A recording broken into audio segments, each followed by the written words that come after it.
तो आज हम पढ़ेंगे दो चरों वाले रैखिक समीकरण के हल करने के लिए विलोपन विधि। तो विलोपन विधि में क्या करना होता है, समीकरण एक और समीकरण दो दिया हुआ है। सबसे पहले ये समीकरण एक मानना है और ये समीकरण दो मानना है। विलोपन विधि इसमें थोड़ी सरल विधि है। कैसे?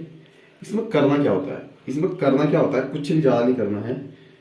या तो दोनों के एक्स को या दोनों के वाई को सेम करना है। अब सेम कैसे करना है देखिए, चलो मैं पहले करूंगा एक्स और एक्स को सेम। तो एक्स और एक्स को सेम कैसे करेंगे, ये एक्स है और ये 2x है। तो ये x और 2x है, तो देखिए ये 2x है और ये x है, इसको किससे मल्टीप्लाई कर देंगे, 2 से। तो लिख लूंगा मैं समीकरण एक को 2 से गुणा करने पर, तो 2 से गुणा करेंगे तो सबको 2 से गुणा करेंगे तो हो जाएगा 2x plus 2y is equal to 10। तो ये अब 2 बन गया हमारा समीकरण नंबर 3। ये 2 ही समीकरण नंबर 3 बना है। अब क्या करना है, जो इस समीकरण नंबर 1 को हमने 3 में कन्वर्ट किया, अब ये 2 से 3 को या 3 से 2 को किसी को भी घटा सकते हैं। तो मैं लिख दूंगा समीकरण 2 को 3 से घटाने पर, तो घटाएंगे तो देगा 2x प्लस 2y बराबर 10 और 2x माइनस 3y बराबर 4। घटाने की प्रोसेस कैसी होती है समीकरणों को, सेम एक समीकरण के नीचे दूसरा समीकरण लिख देना है और कुछ नहीं करना है, चिन्ह बदलने होते हैं। इसका प्लस का है तो माइनस का, इसका माइनस का है तो प्लस का, और इसका प्लस का है तो माइनस का। तो 10 प्लस का है और 4 माइनस का चिन्ह है, तो ये हो जाएगा 10 में से 4 गया 6। 2 प्लस का है 3, 2y प्लस का है 3y है भी प्लस का है, तो ये दोनों जुड़ जाएंगे 5y, और ये प्लस का माइनस का सेम नंबर है तो कैंसिल हो जाएंगे। तो हमारा आ जाएगा सीधा 5y बराबर 6। तो y बराबर आ जाएगा हमारा 6/5। ये हमारा y का मान हो गया।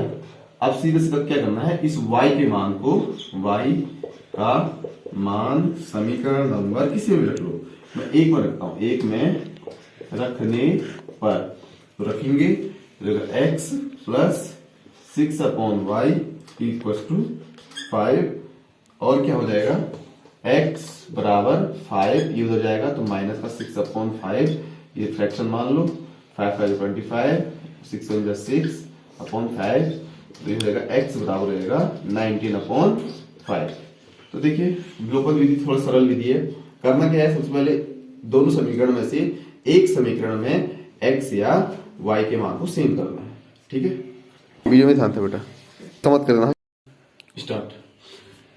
तो देखिए बेटा, एक क्वेश्चन है, ये क्वेश्चन सबसे ज्यादा बार आता है बोर्ड में, उत्तराखंड बोर्ड में भी आता है, सीबीएसई में भी आता है। इसी टाइप के क्वेश्चन आएंगे, नाम चेंज होंगे, बाकी सेम आएगा। क्वेश्चन ये है कि 5 वर्ष पूर्व नूरी की आयु सोनू की आयु की 3 गुनी थी। 10 वर्ष पश्चात नूरी की आयु सोनू की आयु की 2 गुनी हो जाएगी। नूरी और सोनू की आयु कितनी है? तो पहले तो समझिए, सबसे पहले हमें मानना है, लास्ट लाइन को पढ़ना है कि नूरी और सोनू की आयु। तो सबसे पहले मैं लिखूंगा माना नूरी की आयु x व सोनू की आयु y है, ये मैंने मान लिया। अब पहली जो शर्त है वो ये है कि 5 वर्ष पूर्व, इस लाइन को समझिए, 5 वर्ष पूर्व, हाँ इस आयु में लिखना है कि वर्तमान आयु, वर्तमान में लिखना, वर्तमान आयु x और सोनू की y है। अभी की आयु x है और इसकी अभी की आयु y है। तो ये बोला कि 5 वर्ष पूर्व, देखिए 5 वर्ष पूर्व मतलब नूरी की आयु सोनू की आयु की 3 गुनी थी। 5 वर्ष पूर्व नूरी की आयु कैसे निकालेंगे, अभी उसकी x है तो x में से 5 कर घटा देंगे, और सोनू की आयु अभी y है तो y में से घटा देंगे, 5 घटा देंगे। तो देखिए प्रथम शर्तानुसार तो पहली शर्त उसने कही कि 5 वर्ष पूर्व, तो यानी कि 5 वर्ष पुरुष जो नूरी की आयु है यानी कि x माइनस 5 होगी ना, किसी आयु घटाते हैं तो उसमें 5 घटा देंगे। और तो जो सोनू की आयु की है, सोनू की आयु 5 वर्ष पूर्व कितनी होगी, y माइनस 5। इसमें यह है कि 3 गुनी, तो 3 गुनी में यहाँ पे 3 कर दूंगा। तो 5 वर्ष पूर्व नूरी की आयु सोनू की आयु के 3 गुनी थी। ये समीकरण बनाना इजी हो जाता है बेटा। मेन समीकरण बनाना है, उसके बाद बाकी कोई दिक्कत नहीं है। x minus 5 is equal to 3y minus 5 3 जा 15। अब इधर कुछ इधर लाएंगे तो ये हो जाएगा x माइनस 3y और ये हो जाएगा हमारा इज इक्व टू माइनस 15 उधर है, प्लस का 5 उधर जाएंगे तो माइनस का 10। ये समीकरण नंबर बन जाएगा हमारा 1। देखो बेटा बहुत इजी है, इतना टफ नहीं है। ये क्वेश्चन आता है, इसी टाइप के क्वेश्चन आते हैं इसमें एग्जाम में ज्यादा। तो प्रथम के बाद अब होगा मैं द्वितीय, द्वितीय ये मार्कर, द्वितीय शर्तानुसार। तो दूसरी, तो बेटा सबसे पहले देखिए कि जो हमने समीकरण 1 और 2 बनाए थे उसको समीकरण 1 और 2 को हमने लिख देना है। अब जो मर्जी जिस विधि से सॉल्व करें, अगर उसने पर्टिकुलर क्वेश्चन में लिखा है कि इसी विधि से सॉल्व करें तो उसी से फिर कीजिए, अगर नहीं लिखा है तो जो तुम्हें सरल लगे उससे कीजिए। अब मुझे दिख रहा है मैं विलोपन विधि पढ़ा रहा हूं तो मैं इसको विलोपन विधि से सॉल्व करता हूं।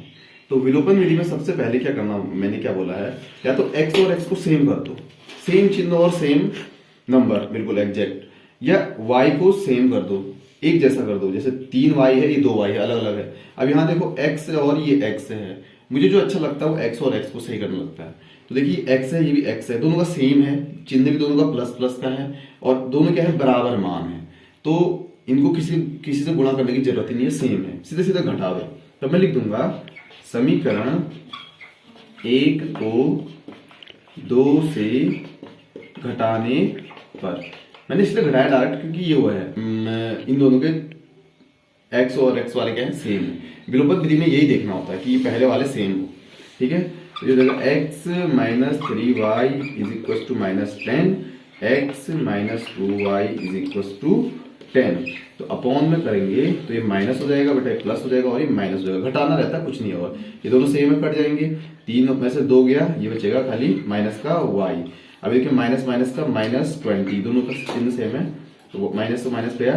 तो y का मान जो हमारा आ गया बेटा, जो हमारे y का मान आया है वो आया है हमारे 20। तो y का मान हमारा कितना आ गया, 20।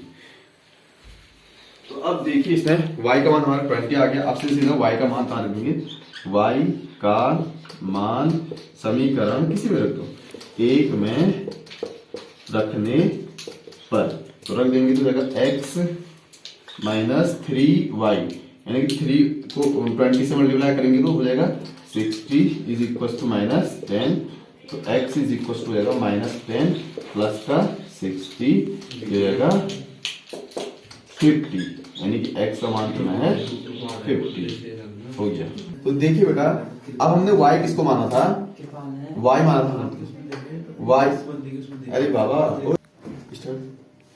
तो देखिए हमने y किसे माना था, सबसे पहले हमने लिखा यहाँ पे सोनू की आयु, सोनू की आयु वो है हमने मानी थी y, यानी कि उसका आयु हो जाएगी 20 और नूरी की हो जाएगी हमारी बेटा, नूरी की हो जाएगी बेटा हमारी कितनी 50। ये yx को 50 माना था ना। तो देखिए बेटा ऐसे ही इन क्वेश्चनों को सॉल्व किया जाता है पेपर में, इसी टाइप के ज्यादा क्वेश्चन पूछे जाते हैं आयु से संबंधित। और विलोपन